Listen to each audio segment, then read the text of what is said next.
Hello my dear friends, welcome back. This is doctor Divyanjani और आज के लेक्चर के अंदर हम मोनोपोली कंपटीशन में equilibrium of a monopoly firm in a short run and long run के ऊपर डिस्कशन करने वाले हैं। ये टॉपिक बीबीए और बीकॉम सेम 2 के अंदर है और इससे पहले हमने मोनोपोली कंपटीशन क्या है, मोनोपोली कंपटीशन के कॉजेस एंड फीचर्स हम दोनों हमने आगे के वीडियो लेक्चर में देख लिए थे। तो अगर आपने वो नहीं देखा है तो वो सबसे पहले आप देख लीजिए, क्योंकि इसके बाद ही आपके लिए ये बेनिफिशियल होगा। अदरवाइज हो सकता है शायद आप इसको ठीक तरह से ना समझ पाए, क्योंकि वो पहला जो वीडियो था वो बीजी के ऊपर था। ठीक है, चलिए तो सबसे पहले हम स्टार्ट करते हैं कि price and output relationship in monopoly competition और you can say equilibrium position in monopoly competition. अब एक चीज जरा समझिए, जैसे हम लोग ने देखा था कि मोनोपोली कंपटीशन के अंदर क्या होता है कि अगर प्रोड्यूसर को या फिर जो सेलर है वो सेलर अगर अपना सेल्स इंक्रीज करना चाहता है तो उसको अपनी कॉस्ट को यानी कि सेल्स प्राइस को रिड्यूस करना होगा। और अगर वो सेल्स प्राइस को पकड़ के रखता है तो फिर कितनी क्वांटिटी सेल होगी उसकी कोई गारंटी वारंटी नहीं है। So monopoly person can either fix the price और the quantity of for the sale, you can say. ठीक है, यानी कि जो क्वांटिटी ऑफ गुड्स है उसको डिसाइड कर सकते हैं या फिर यू कैन से जो क्वांटिटी जो प्राइस है उस प्राइस को फिक्स कर सकते हैं। दोनों को ये अपने पास नहीं रख सकते। या तो प्राइस को फिक्स करेगा तो कितनी क्वांटिटी सेल होगी वो पता नहीं होगा, या फिर अगर क्वांटिटी को फिक्स करता है तो कितनी प्राइस में सेल होगा उसका कुछ ठिकाना नहीं होता। तो in order to increase the sales producers will have to reduce the prices. तो अगर प्राइस को सेल्स को इंक्रीज करना है तो मोनोपोली का पर्सन को क्या करना पड़ेगा, अपनी प्राइस को रिड्यूस करना पड़ेगा। जब तक प्राइस रिड्यूस नहीं करेगा तब तक वो जितना बेचना चाहे उतना बेच नहीं सकता। परफेक्ट कंपटीशन के अंदर हमने ये देखा था कि प्रिवेलिंग मार्केट प्राइस में जितनी भी प्रोडक्ट्स या गुड्स और सर्विसेज को आपको बेचना है तो आप आराम से बेच सकते हो। क्यों? क्योंकि वहां पे प्रिवेलिंग मार्केट प्राइस पे उसकी अजम्पशन के हिसाब से जो भी चीज आप बेचना चाहो बेच सकते हो, जितना भी बेचना चाहो आप बेच सकते हो। लेकिन मोनोपोली कंपटीशन के अंदर क्या है, सिर्फ एक ही सेलर है और लार्ज नंबर ऑफ बायर्स है, यू कैन से। ठीक है, तो ये एक जो सेलर होगा वो एक सेलर उसकी जो मिनिमम कंटिन्यूस बेसिस पे जो सेल्स होगी वो तो होती रहेगी। लेकिन अगर मोनोपोली पर्सन को अपनी सेल्स इंक्रीज करनी है तो उसको क्या करना पड़ेगा, प्राइस को रिड्यूस करना पड़ेगा। इन शॉर्ट आपको समझना ये है कि अगर मोनोपोली कंपटीशन के अंदर सेलर को अपना सेल्स इंक्रीज करना है तो उसको प्राइस रिड्यूस करनी पड़ेगी। ठीक है, अगर से प्राइस रिड्यूस नहीं करता तो क्वांटिटी कितनी सेल होगी उसका कोई ठिकाना नहीं होता। या फिर अगर क्वांटिटी को पकड़ के बैठता है, ठीक है, या फिर जैसे प्राइस को पकड़ के बैठता है तो क्वांटिटी का ठिकाना नहीं होता। और अगर क्वांटिटी को पकड़ के रखता है कि भाई मिनिमम इतनी क्वांटिटी बेचनी है, इतनी क्वांटिटी परचेस करनी है, तो फिर उसके हाथ में प्राइस नहीं होता। तो इस हिसाब से अगर मोनोपोली कंपटीशन के अंदर प्राइस फिक्स होता है तो सेल्स की कोई गारंटी नहीं होती कि कितने सेल्स इंक्रीज होगा। इन शॉर्ट आपको समझना यह है कि मोनोपोली कंपटीशन के अंदर प्राइस डिक्रीज नहीं होगी तब तक सेल्स इंक्रीज नहीं होगी। ठीक है, और प्राइस डिक्रीज होगी तो कंपनी का एवरेज रेवेन्यू, मार्जिनल रेवेन्यू, इसके ऊपर क्या इंपैक्ट आएगा जो हम वन बाय वन यहाँ पे ऑब्जर्व करेंगे। अब यहाँ पे जरा देख लिए, जैसे मैंने आपको बताया था कि परफेक्ट कंपटीशन के अंदर सपोज 10, 11, 12 एक यूनिट में इंक्रीज कराओ। परफेक्ट कंपटीशन में प्राइस मेरा फिक्स ही रहेगा, 2 रुपए का 2 रुपए ही है। टोटल रेवेन्यू मेरा देखिए यहाँ पे कंटिन्यूस बेसिस पे इंक्रीज हो रहा है, लेकिन मार्जिनल रेवेन्यू मेरा सेम का सेम हो रहा है। क्यों? क्योंकि प्राइस कांस्टेंट बेसिस पे है, प्राइस सेम है। तो परफेक्ट कंपटीशन का ग्राफ आप यहाँ पे देख सकते हो, this is perfect competition. Price और average revenue, marginal revenue stable है। क्यों? क्योंकि प्राइस सब में सेम है, प्राइस में चेंज नहीं आ रहा है। और जितना प्रोडक्ट आप बेचना चाहो उतना प्रोडक्ट आप बेच सकते हो। That is basic assumption of perfect competition. But monopoly competition में मैंने आपको क्या बताया आगे की स्लाइड में कि अगर सेल्स इंक्रीज करना है तो प्रोडक्ट की प्राइस रिड्यूस करनी पड़ेगी। तो जैसे अभी 10 यूनिट पे है, प्राइस मेरी 2 रुपए है, टोटल रेवेन्यू मेरी कितनी है, 20 रुपीज, मार्जिनल रेवेन्यू डैश आएगी। एक और यूनिट का अगर मैं प्रोडक्शन करता हूँ, मुझे सेल करना है, तो प्राइस मैंने 10 पैसे से कम कर दी, 1.9। तो यहाँ पे मेरा टोटल रेवेन्यू कितना आया, 20.9। ठीक है, मार्जिनल रेवेन्यू मेरा आया, पहले 20 था, अब ये 20.9 है, 20.9 है, तो मार्जिनल रेवेन्यू इज 0.9। उसके बाद 12 एक और यूनिट का प्रोडक्शन किया, टोटल रेवेन्यू यहाँ पे देखो 21.60 हो गया, लेकिन मेरा मार्जिनल रेवेन्यू रिड्यूस हो रहा है। तो इसी तरह से मैं एक आपको यहाँ पे इंडिकेट करना चाहता हूँ कि मेरा मार्जिनल रेवेन्यू भी यहाँ पे कंटिन्यूस बेसिस पे डाउन जा रहा है। तो यहाँ पे आप देख सकते हो कि मार्जिनल रेवेन्यू और एवरेज रेवेन्यू दोनों यहाँ पे डाउन चलते जाएंगे। क्यों डाउन जा रहे हैं? क्योंकि प्राइस के अंदर कंटिन्यूस बेसिस पे रिडक्शन हो रहा है, ठीक है। और जब तक ये रिडक्शन नहीं होगा तब तक आपका सेल्स इंक्रीज नहीं होता। यहाँ पे आप देखो, सेल्स इंक्रीज करने के लिए मुझे प्राइस रिड्यूस करनी पड़ती है, ठीक है। Okay, so now we are discussing the equilibrium of a firm under the monopoly competition in short run. तो मेजर कंडीशन जैसे आप सबको पता है, हम लोग ने परफेक्ट कंपटीशन में भी देखी थी कि marginal cost should be equal to marginal revenue and marginal cost should intersect marginal revenue from below, ठीक है। ये दो मेजर कंडीशन है। जब तक ये कंडीशन सेटिस्फाइड नहीं होती तो परफेक्ट और मोनोपोली दोनों कंपटीशन के अंदर आप इक्विलिब्रियम पोजीशन पे नहीं आ सकते। सबसे पहले ये समझिए कि इक्विलिब्रियम पोजीशन क्या है। इक्विलिब्रियम पोजीशन का मतलब ये होता है state of balance. State of balance का मतलब क्या होता है कि एक ऐसी सिचुएशन जहां पे company maximum amount of profit earn कर सकती है। जो भी कंपनी का फैक्टर्स ऑफ प्रोडक्शन है, जो भी कंपनी का प्रोडक्शन है, वो सारी चीजों को ऑप्टिमम वे में यूज करके company maximum amount of profit can earn, ठीक है। और ये जो प्रोडक्शन होगा वो ऑप्टिमम प्रोडक्शन होगा। कंपनी इस पर्टिकुलर पॉइंट से आगे भी नहीं जाना चाहती और पीछे भी जाना नहीं चाहती। क्यों? क्योंकि कंपनी अगर आगे जाएगी तो लॉस में होगा और पीछे जाएगी तो कंपनी को प्रॉफिट में लॉस होगा, जो अभी मैं आपको एक्सप्लेन करने वाला हूँ। तो दो कंडीशन मेजर हमने क्या देखी। सबसे पहले इक्विलिब्रियम क्या देखा? Equilibrium is a position of a state of balance where company do not want to increase its production, neither it's want to decrease its production, ठीक है। क्यों? मैं आपको बताता हूँ। So marginal revenue equals to marginal cost होना चाहिए and marginal cost should intersect marginal revenue from below. अब इसका एग्जांपल देख लेते हैं। देखो, सपोज अगर मैं एक एक्स्ट्रा यूनिट का प्रोडक्शन करता हूँ, अभी 10 यूनिट मेरा प्रोडक्शन हो रहा है, ठीक है। तो मेरा मार्जिनल कॉस्ट 1 रुपये के अंदर मैं एक यूनिट 10th यूनिट का प्रोडक्शन कर रहा हूँ, मार्जिनल रेवेन्यू मेरी 4 रुपये, तो मुझे प्रोडक्शन करना चाहिए क्योंकि मुझे यहाँ पे 3 रुपये का फायदा हो रहा है। सपोज एक और एक्स्ट्रा यूनिट का प्रोडक्शन करता हूँ, मेरी मार्जिनल कॉस्ट है 2 रुपये और उसी एक्स्ट्रा यूनिट को मार्केट में मैं सेल करता हूँ तो मुझे 4 रुपये यहाँ पे मिलते हैं। एक और एक्स्ट्रा यूनिट का प्रोडक्शन करता हूँ तो मेरा मार्जिनल कॉस्ट 3 रुपये है और उसी को मार्केट में सेल करता हूँ तो मेरा मार्जिनल रेवेन्यू 3 रुपये है, ठीक है। अब सपोज 13th यूनिट यानी कि एक और एक्स्ट्रा यूनिट का अगर मैं प्रोडक्शन करता हूँ तो मेरा मार्जिनल कॉस्ट है 4 रुपीज और उसके सामने उसको मार्केट में सेल करता हूँ तो मेरा मार्जिनल रेवेन्यू है 3 रुपीज। तो यहाँ पे मुझे क्या हुआ, आप समझ सकते हो कि 1 रुपये में मैं बना रहा हूँ, 4 रुपये में बेच रहा हूँ, 3 रुपये मेरा फायदा। 2 रुपये में बना रहा हूँ, 4 रुपये में बेच रहा हूँ, 2 रुपये मेरा फायदा। 3 रुपये में बना रहा हूँ, 3 रुपये में बेच रहा हूँ, यहाँ पे मेरा कोई फायदा नहीं है, मतलब नो प्रॉफिट नो लॉस की सिचुएशन में आ गया हूँ, ठीक है। यहाँ पे नॉर्मल प्रॉफिट की सिचुएशन में मैं आ गया हूँ। लेकिन अगर 4 रुपये में एक चीज बना रहा हूँ, उसको 3 रुपये में बेच रहा हूँ तो 1 रुपये का मेरा लॉस होगा। तो कोई भी बंदा क्या देखेगा कि भाई अगर 12 रुपये से ऊपर मैं जाता हूँ, यानी कि 12 यूनिट से ऊपर जाता हूँ और 13वां यूनिट अगर प्रोड्यूस करता हूँ तो मुझे 1 रुपये का यहाँ पे लॉस हो रहा है। तो कंपनी क्या करेगी, इमीडिएटली वापस चली जाएगी, 13th यूनिट पे नहीं जाएगी और 12th यूनिट पे आ जाएगी। सपोज कंपनी यहाँ पे 11th यूनिट पे रुक रही है, ठीक है, या फिर 10th यूनिट पे आ रही है। 10th यूनिट पे कंपनी क्या करेगी, अच्छा 1 रुपये में बन रहा है, 4 रुपये में सेल हो रहा है, 3 रुपये का फायदा है, आगे बढ़ो। सपोज 11th यूनिट पे आया, 2 रुपये में बन रही है, 4 रुपये में बेच रहा है, 2 रुपये और प्रॉफिट हो रहा है, आगे बढ़ो। कंपनी और आगे बढ़ी, 12 यूनिट पे आए, 3 रुपये में बेच रहा है, बन रहा है, 3 रुपये में बेच रही है, तो कंपनी बोलेगी चलो ठीक है, अगर 3 में बन रहा है और 3 में बेच रहे हैं तो हम यहाँ पे स्टेबल हो जाते हैं, क्योंकि 10 11th ये 2 यूनिट तो यहाँ पे आराम से सेल हो रहे हैं। तो ये 12th यूनिट एक ऐसा पॉइंट हो जाएगा जहाँ पे, जिसको हम बोलेंगे इक्विलिब्रियम पॉइंट, जहाँ पे आपके मार्जिनल कॉस्ट और मार्जिनल रेवेन्यू दोनों इक्वल हुई, ठीक है। तो ये जो मार्जिनल कॉस्ट और मार्जिनल रेवेन्यू यहाँ पे इक्वल हो रही है तो इसको हम बोलेंगे this is one condition of equilibrium. तो यहाँ पे आप देखो, तो ये आपका मार्जिनल कॉस्ट है और उसके सामने ये रहा आपका मार्जिनल, ये आपकी मार्जिनल रेवेन्यू और ये आपका मार्जिनल कॉस्ट, ठीक है। तो पी पॉइंट पे इंटरसेक्शन हुआ। दूसरी चीज हमने क्या देखी कि marginal cost should intersect from below. तो देखो ये मार्जिनल कॉस्ट है तो सही, यहाँ पे भी इंटरसेक्शन हो रहा है और यहाँ पे भी इंटरसेक्शन हो रहा है, लेकिन यहाँ पे ऊपर से इंटरसेक्शन हो रहा है। हमें क्या करना है, ऊपर से नहीं नीचे से इंटरसेक्शन होना चाहिए, ठीक है। सो ये रहा इंटरसेक्शन फ्रॉम बिलो, तो यहाँ से फिर ऊपर जा रहा है। तो ऐसा पॉइंट जहां पे marginal cost marginal revenue equal हो रहा है plus marginal cost should intersect marginal revenue from below, that is the P point you can से।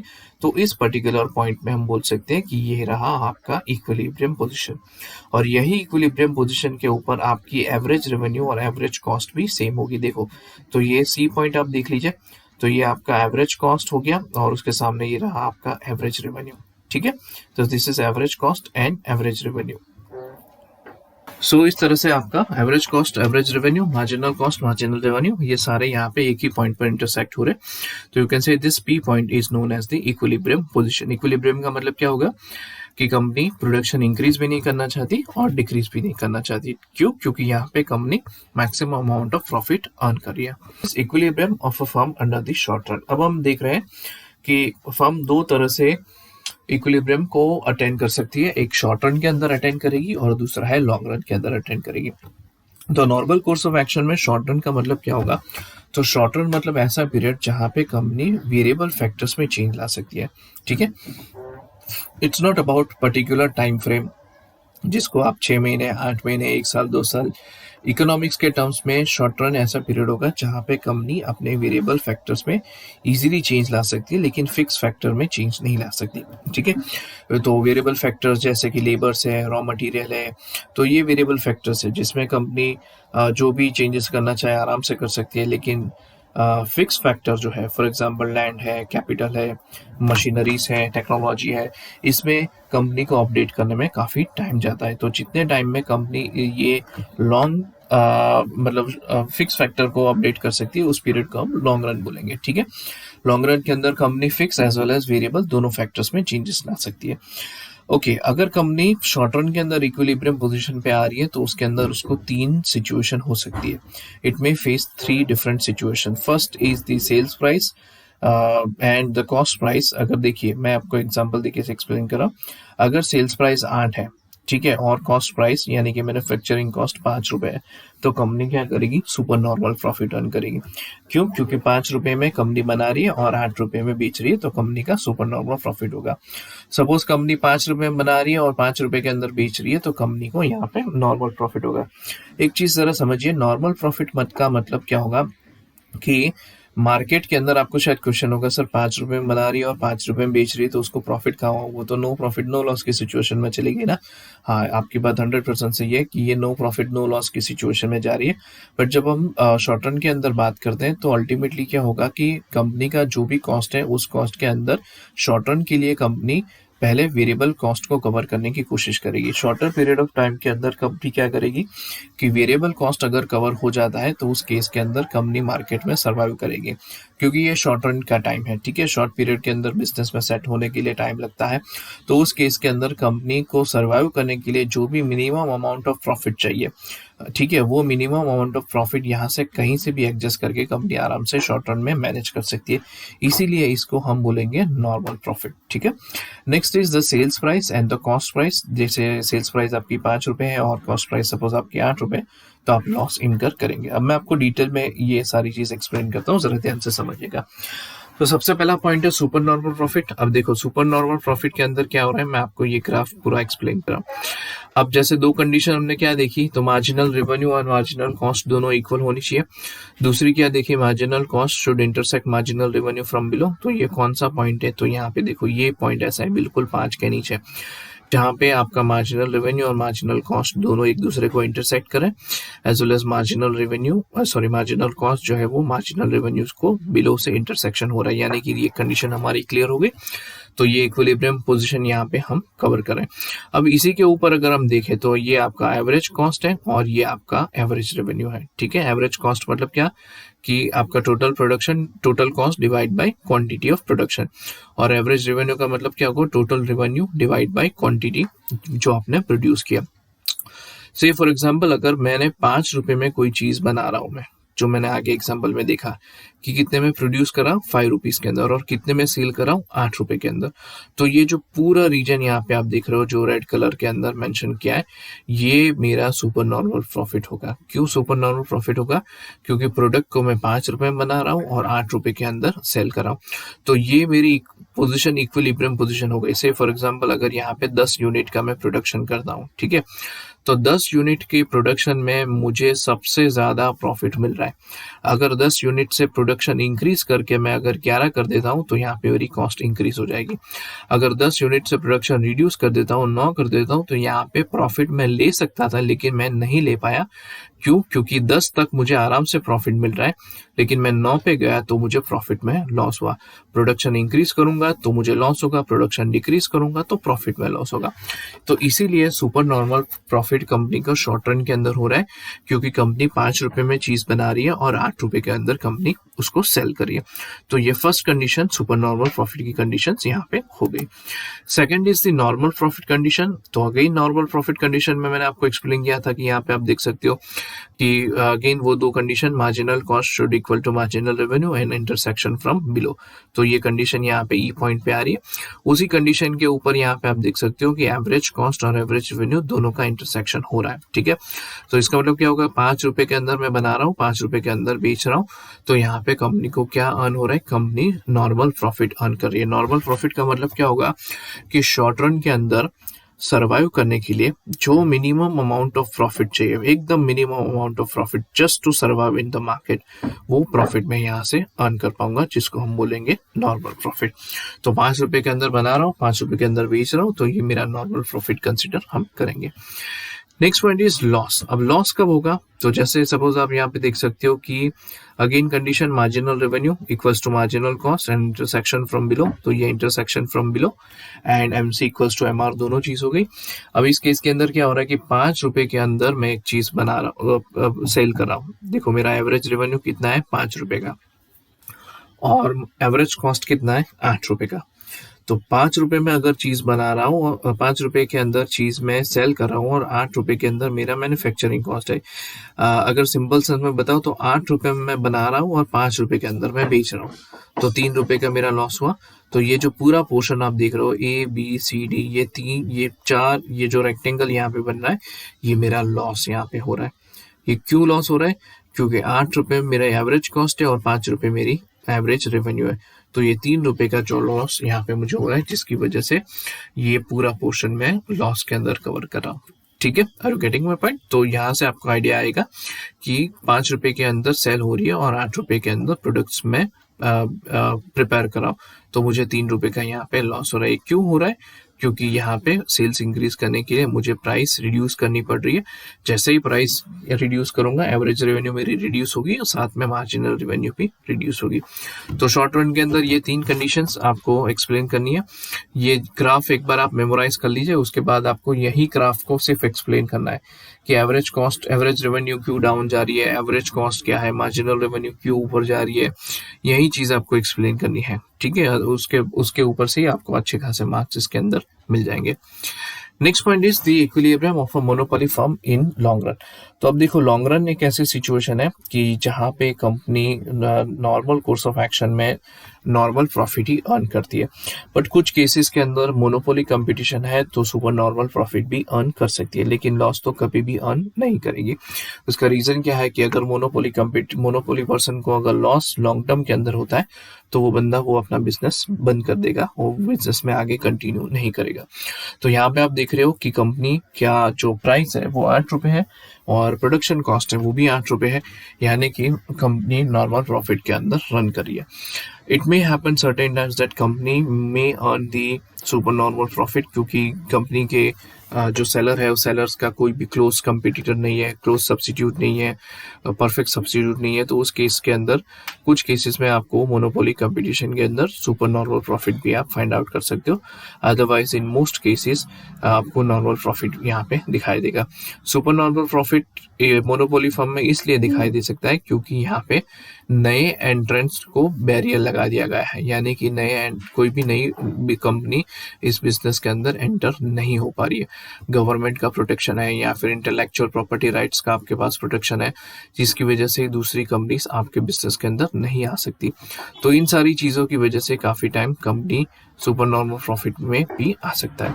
तो आप मोनोपोली कंपटीशन के अंदर लॉन्ग रन में जनरल कोर्स ऑफ एक्शन में कंपनी नॉर्मल प्रॉफिट अर्न करती रहेगी।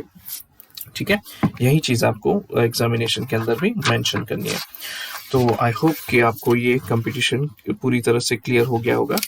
अगर आपको कोई डाउट या कोई इशू है तो आप मुझे कमेंट बॉक्स में ज़रूर से बताइए। ठीक है, थैंक यू सो मच।